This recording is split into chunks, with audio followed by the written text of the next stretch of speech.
Occultist Jason Louv recently posted a video called 7 Occult Films That Unlock Real Magic. Watch as soon as possible.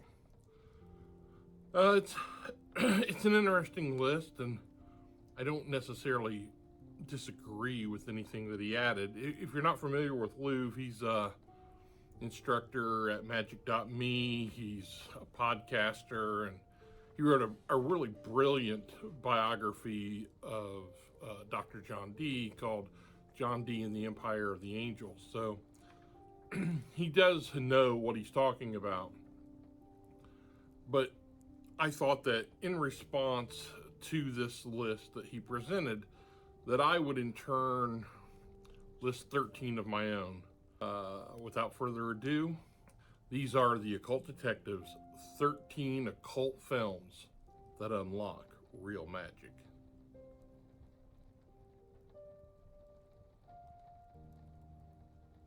First, an honorable mention.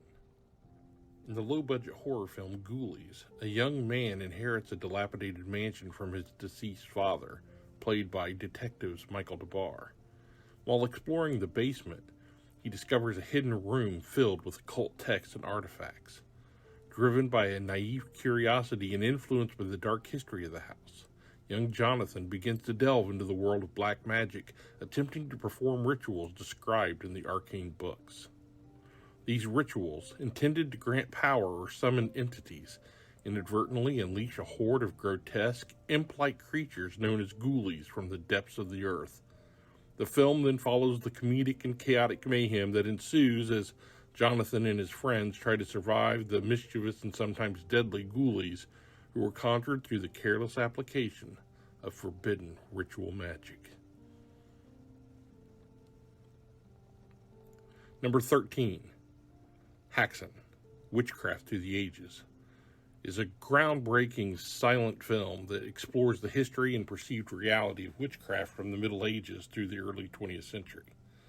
While presented as a documentary, the film employs vivid and often disturbing dramatic reenactments of historical accounts and folklore surrounding witchcraft and the occult.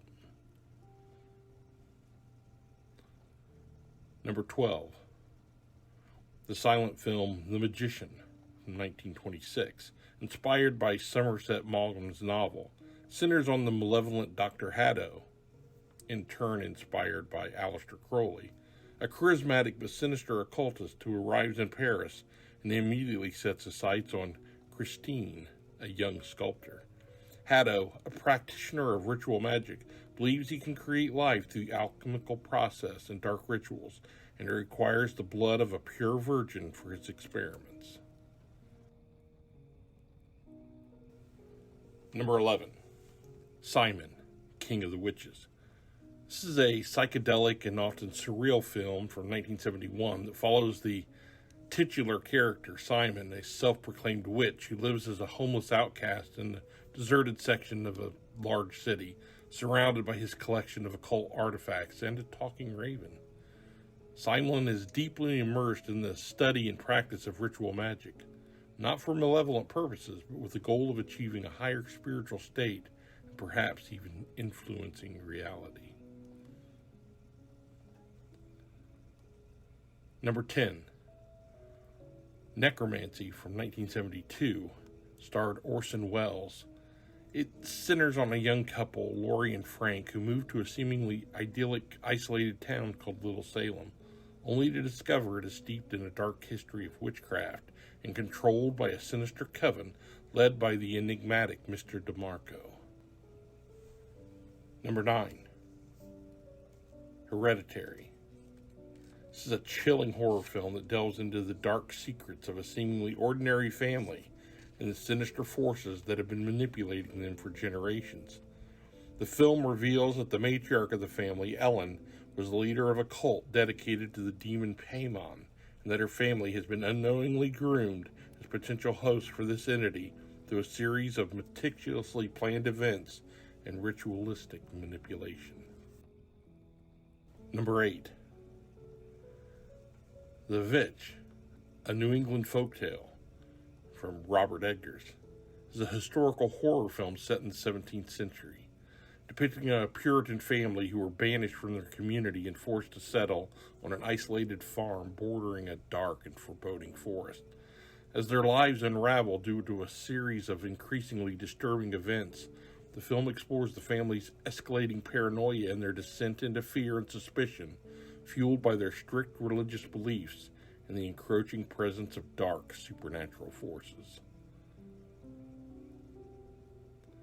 Number 7. The Love Witch. This is a visually striking and deliberately anachronistic film that follows Elaine, a beautiful witch who moves to a new town seeking love after a tumultuous breakup. Elaine is a practitioner of witchcraft, specifically focused on crafting love potions and performing spells to attract and manipulate men. The film is replete with scenes depicting Elaine engaging in her magical practices, meticulously preparing potions with exotic ingredients, performing elaborate rituals with candles, symbols, and incantations, and using her feminine charms and magical abilities to ensnare her unsuspecting targets. Number 6.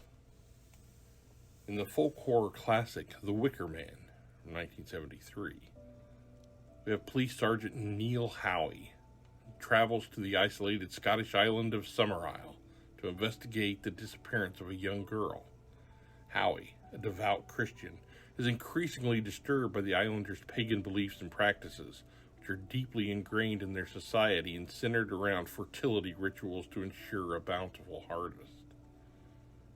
The film slowly reveals the extent of their adherence to ancient traditions and their reliance on this ritual magic, culminating in a shocking and unforgettable climax. Number 5.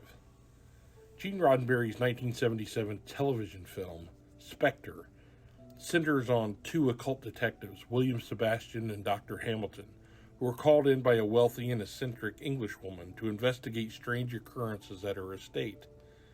Claiming to be plagued by supernatural forces, Sebastian and Hamilton are tasked with determining if the events are genuine or elaborate hoaxes. The film delves into the world of ritual magic as Sebastian uncovers evidence of a powerful and malevolent entity, the archfiend Asmodeus, being summoned and controlled through dark rituals. Number 4. Night of the Demon, also known as Curse of the Demon, is a classic British horror film that follows Dr. John Holden, an American psychologist and skeptic who travels to England to attend a conference on parapsychology. He becomes embroiled in a dangerous investigation after a colleague who was studying a devil cult dies under mysterious circumstances. Holden's skepticism is challenged as he encounters the enigmatic Dr. Julian Carswell, the leader of the cult, who is rumored to possess a parchment that can summon a powerful demon. Number 3. The Ninth Gate follows Dean Corso, a rare book dealer who is hired by a wealthy collector to authenticate copies of a legendary book titled The Nine Gates of the Kingdom of Shadows. The book is purported to contain a ritual that can summon the devil himself. As Corso travels across Europe examining the different copies, he encounters a series of mysterious and dangerous individuals who are also seeking the book, and he discovers that the variations in the text are not errors, but deliberate clues to a powerful ritual. Number 2. Hammer Film Productions' The Devil Rides Out from 1968 is based on the novel by Dennis Wheatley. It centers on the Duc de la Rochelle and his friend Rex Van Ryn as they attempt to rescue their young friend, Simon Aaron, from a satanic cult led by the malevolent Makata. Another Aleister Crowley-inspired creation. The film is a vivid depiction of black magic and the dangers of dabbling in the occult.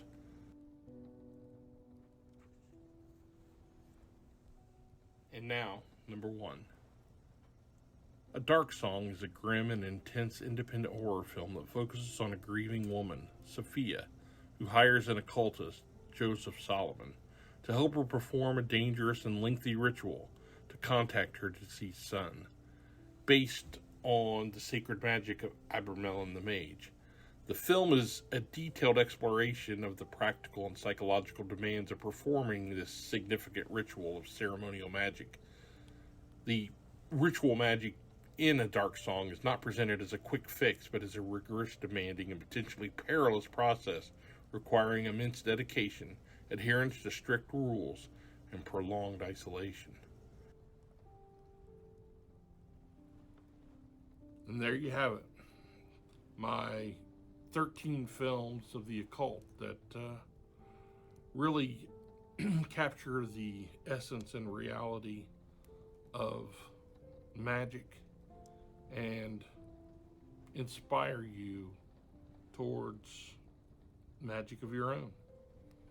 That's all I have for you today. We'll talk again real soon.